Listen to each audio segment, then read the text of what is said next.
So we stay positive, even at the tables, we can do it. Guidance and direction, anybody, you guys want to tell anything you want us to do? I mean, Jim? Oh, and I just want to kind of mention something. I had the joy today of meeting with all of the laid-off teachers and some teachers who were on tonight's closed board agenda. And in those discussions, it's they're doing this to us, they're doing that to us, they're doing this to us.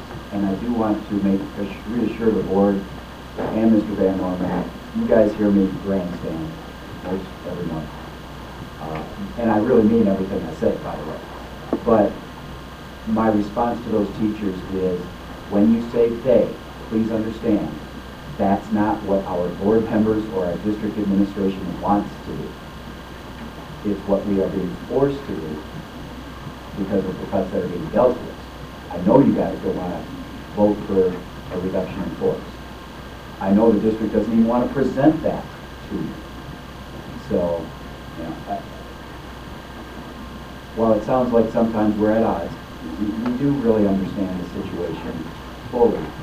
And it's not a they, you know, it's not you guys doing this to us. It's not Mr. Van Norman. It's not even Mr. Johnson. much to the misunderstanding of a number of people.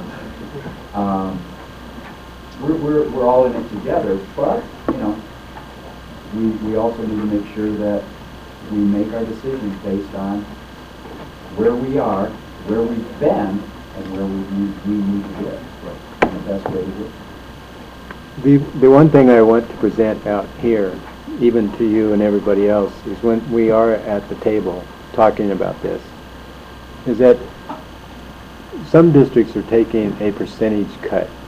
In our district, we'd have to take at least an 8% cut in order to make that kind of number. I would not recommend a percentage cut to anybody. I would recommend the furlough days. You still get cut, but you have days off. So you might as well, I mean, if you're going to get cut, you might as well enjoy the days off. And that came from the school district that voted on it. Instead of taking the percentage, they did the furloughs. They reduced their salary just like they would in the percentage. But if you reduce the percentage, you're still going to teach 180 days, and you lose the same amount of money. So I'm just there's angles to everything that has to be looked at. So I want to look at what is best for the employees. That's a much bigger picture than being portrayed. Yeah. You know, from an employee standpoint, if we discuss furlough days, it's not going to be days that are already designated non-student days. It's going to be student days.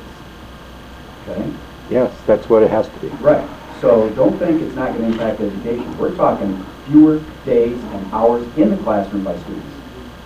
Because if you're talking about cutting our prep day before school, not only are you taking $400 out of my pocket, but I'm going to be coming in on my own time 3 days ahead of time, because my room doesn't magically set itself up.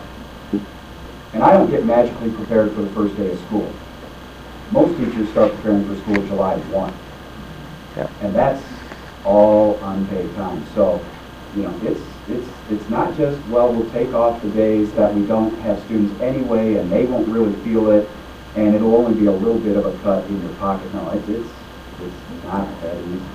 And he's right. What I found out is that you take off the student days. That's what the governor had signed on there.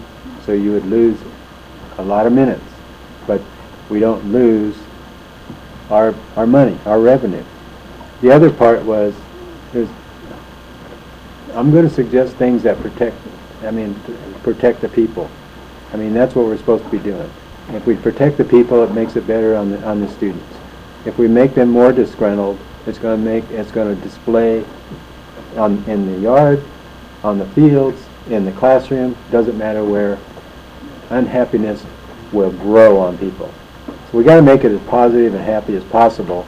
I mean, and the best case scenario, as I said, we may not have to cut a whole lot of anything, because the latest was two different financial groups, and in the state, there's a difference of $500 million to 19.7 1.6 billion. Which one is correct? That is a huge, huge gap. So we're waiting to find out exactly where it lands.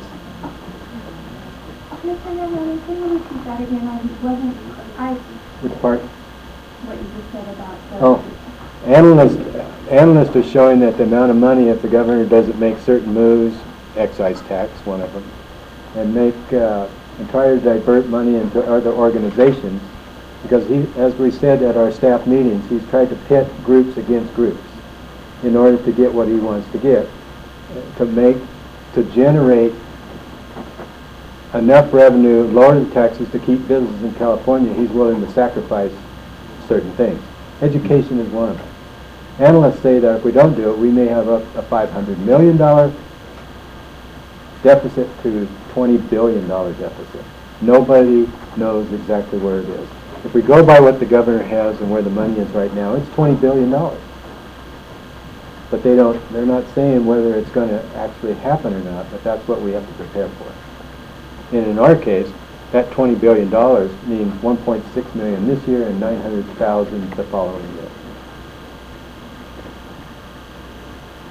Rod, have you heard anything regarding the potential legal liability of cutting student days?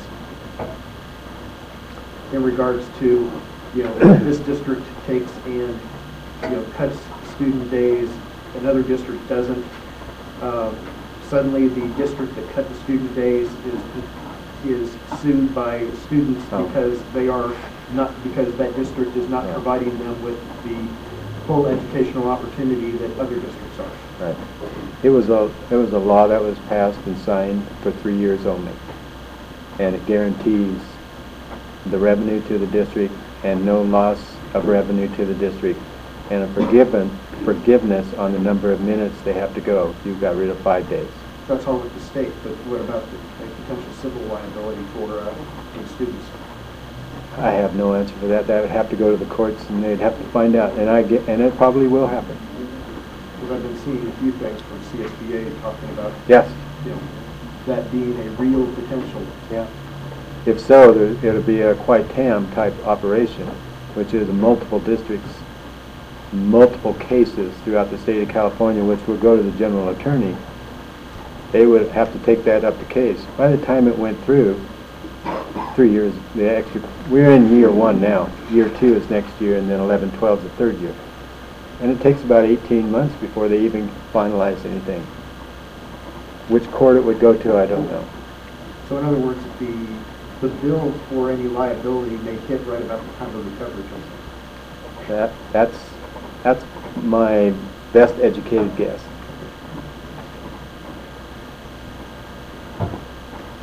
Mr. Starkey, I have nothing else.